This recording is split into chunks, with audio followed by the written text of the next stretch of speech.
Morning, Rev. We were again, John C., Rosemont, California, 7:45 in the morning, West Coast time. I don't know when you're going to be getting this one. It's June 13th, 2024 for a Thursday, where all hell is breaking loose. I trust your conference went well. I'm not quite sure what the hell we're doing these days anymore. God's honest truth, I don't know what we're doing. Because it's scaring me a great deal of the things that we're going through and pushing ourselves through. And I don't know quite what we're in for or what we represent. You've heard about what happened. We got another college campus barricaded and did damage, and then no arrest, but they left. But they terrorized people left and right. And I had to write a letter too. I had to do a video letter, mostly ramblings, sent over to the college professor, hopefully not to disturb him or freak him out. Do I support the students what they're trying to do? I mean, I support the First Amendment rights. I'm a constitutionalist. I like the Constitution a great deal. It gives us an idea, an ideology, a format to follow of sorts on how to proceed with things. We have courts to guide us and to screw us over one way or another. But it's all a matter of perspective for a lot of things, isn't it? And now we deal with the perspective of dealing with how others' viewpoints are going to be that much of a stranglehold on us.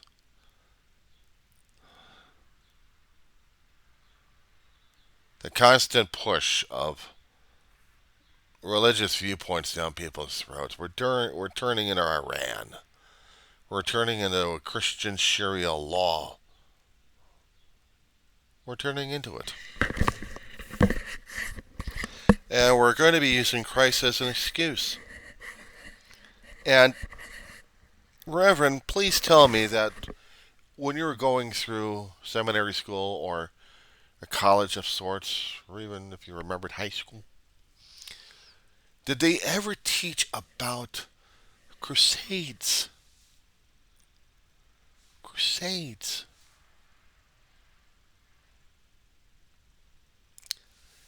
I had to learn some of this stuff in English history a long time ago. A lot more of it.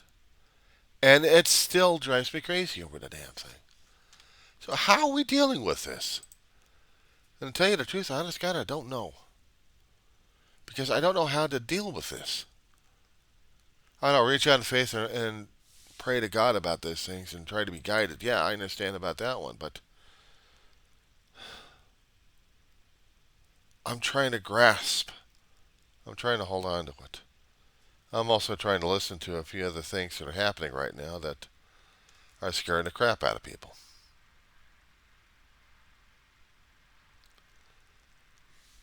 I don't get it. Or else my mind's closed down on this one. So how the hell am I supposed to be able to deal with stuff like this? As if there's a certain unwillingness, Reverend. There's a certain unwillingness in my mind and my body and my soul of saying, hey, there's a line drawn on this one. I want to understand the point. I want to understand the gray area. Where was the compromise in this situation? But if there is no compromise, if there's an absolute solidification on this one, on this ideology here, how the hell am I supposed to be able to get past that damn thing? Christ wants us not to fight. He'd rather be dealing with us in peace. Fine. I like thinking about the Old Testament sometimes. I'm wondering if the other side wasn't right or not. But there's always a cost, which Christ also taught us regarding the sword. There's always a cost. He didn't want us to know. He didn't want Peter to go through. But in that particular selection of things put into the Bible by men or by whoever was writing the thing, was trying to tell us something, either physically or metaphorically or both. protesting at a campus. There are consequences of such. Sometimes there's limitations allowed before they're busted. And then what do we do with it? You tell me. I don't know. Okay, can I tell you because I'm being a college student?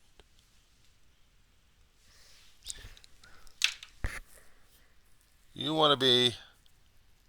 Oh, that's okay. Let's throw you into an example here, Rev. Sorry. Get the stuff out of my damn eyes here. Let's say that you're a student going to community college for the first time, even in your age. Okay? You're at the age. Now, you got an issue. You got an itch. It needs to be scratched, but you don't have the calamine lotion for it, but you're going to be talking about it anyway. This thing's been bugging you. And you've already got the bites on your skin to know about it. Put them in metaphorical, not put them into physical. And you see an injustice happening that you want to address, but you're not quite sure how everybody else is addressing it. It's crazy, I know. But in a situation like this is what we're dealing with in the real world right now. I'm seeing metaphors turning into reality. I'm seeing students who seen and reacted to the past, have learned about it, reacting to it worse than a knee-jerk reaction. I'm seeing activism like crazy. I mean, I understand the protesting, chanting and banging drums around with signs. Okay, fine. But now we've crossed lines. And they have to understand that these consequences are going to bite them in the ass. Expulsion from a college system, having the records being produced left and right on this one. This is scary, Reverend. I mean, I'd like to go onto a college campus myself again once I get out of community college. I mean, I still contemplate it from time to time. If it is going to be my life going over there, or am I going to go for activism for something else? I don't know. I don't know whatever God calls me for doing at this point over here. But I'm grateful for the time learning of stuff and of discussing stuff and of challenging myself and challenging other students. I'm not a guru. I'm not an expert. I've said so on my channel so many damn times. My channel was dealing with Diary of a Griever named John Weaver. What is me? Dealing with my own emotional, mental illnesses going on. Memories. Things I'm experiencing. And then I get observational about a lot of things and I talk about them. And sometimes I have a slant and a viewpoint on it. But not trying to push agendas down people's throats. But if I'm going to be saying some kind of weird-ass injustice over it, I have to do it delicately and not as a sledgehammer. I have to start using things with a surgeon's precision tools and how steady they are.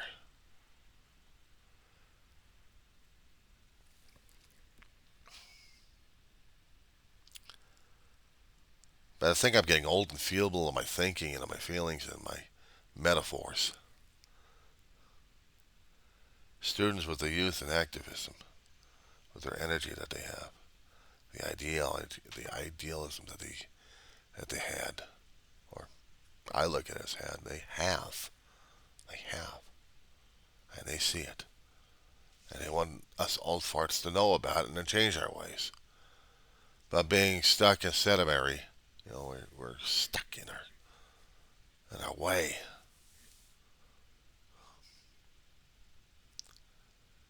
It's a wonder we have more and more issues. We need the youth to grow up and be temperate, either like us, to continue the traditions, the foundations that we've laid out, or are they going to be putting up a new road that we can't deal with and understand and have to and can't adapt to? My grandmother would say, "Can't a sluggard too lazy to try," using a baseball metaphor.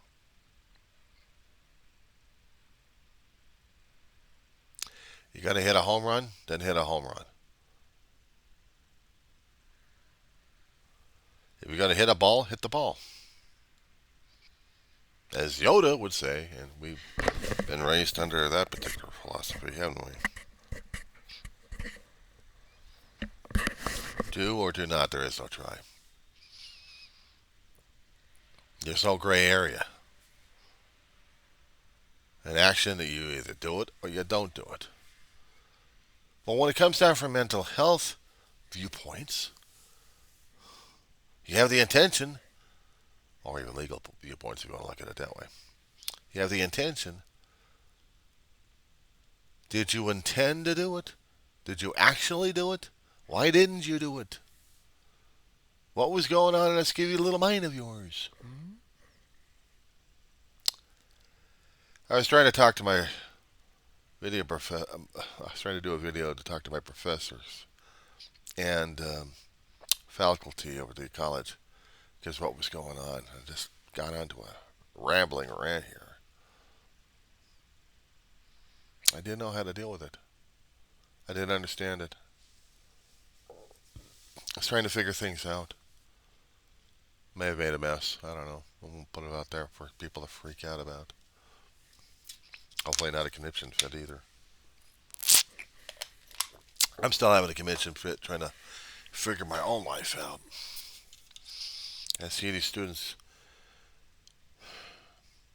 struggling like crazy. Part of me wishes that they would have succeeded. And the other portions would have been like, okay, you done yet, or are you going to be doing more? It's scaring me of all the stuff that's going on right now. It's like, how are we supposed to deal with this and react to it all? And I know you're shaking your head like me. Yeah, I'd have been.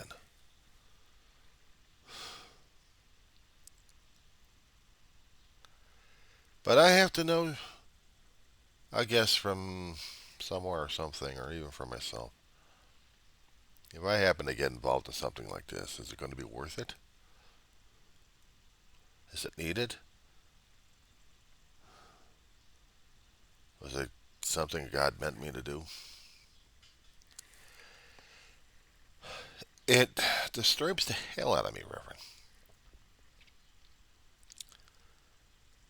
If God's pushing us all this way, I'm trying to see the end game. What's the strategy? What's the plan? What are we supposed to be doing here?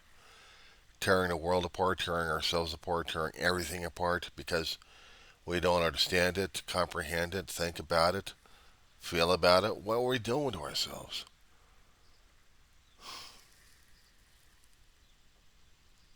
What was that song I played out there? What's going on by? Yeah,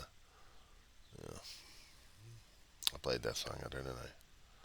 Threw it out there on one of the video tapes. It just trying to figure this stuff out.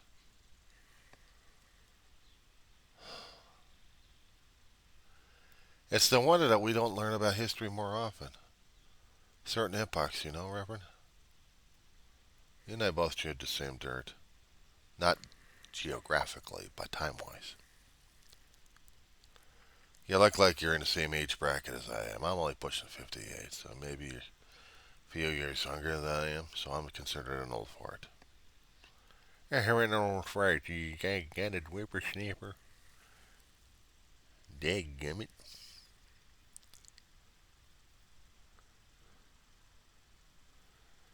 As I constantly think about the songs concerning about the 1960s and how what kind of a turbulent time they had, it feels like we're having a turbulent times these days. History keeps repeating itself because we keep learning the same mistakes over and over and again. Or we've learned the lessons, or we're still trying to improve upon the mistakes, or trying to find solutions through that one. It's no wonder sometimes the 1960s songs had more meaning to it than what we have right now. because they learned and we didn't. What did we forget? What did we blanked out on?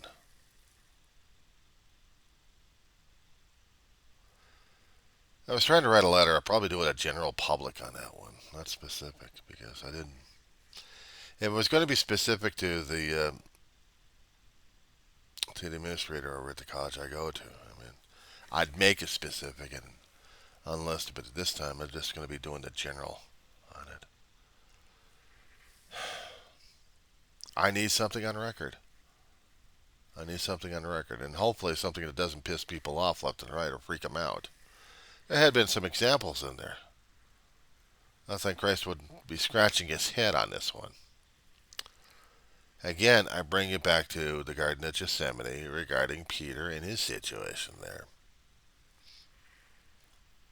He reacted to the Romans. He reacted to Judas betraying. He reacted by pulling out his sword. And my question at this point, I mean, I probably would ask Jesus on this one if I actually had. Why did you let Peter keep the damn sword all this time? Uh, why? I mean, if you knew this thing was going to be problematic, but then again, you probably didn't know it anyway. The guy was just, Potter was just letting you go through stuff. Maybe he knew why Peter had the sword. Maybe there should have been some kind of cosmic vibrations going throughout time and space that makes us question these things. I don't know. I know it gets too heavy, doesn't it? It gets right out there. So how are we supposed to deal with this one? I don't know. I have no clue. So for right now, Reverend, I'm clueless in Roseman, California. Anyway, I think I'll be posting this one also as public as well. Because there's some things I think my own therapist would need to find out what the hell's going on in my head. But if it's going to be in private, I'll do unlisted and send it over to you directly on this one. But so far, I still got the temptations and everything else going crazy in my head. Anyway, I'll talk at you later, Reverend. I hope things are going okay at home and abroad. Glad you're safe. The Maltas.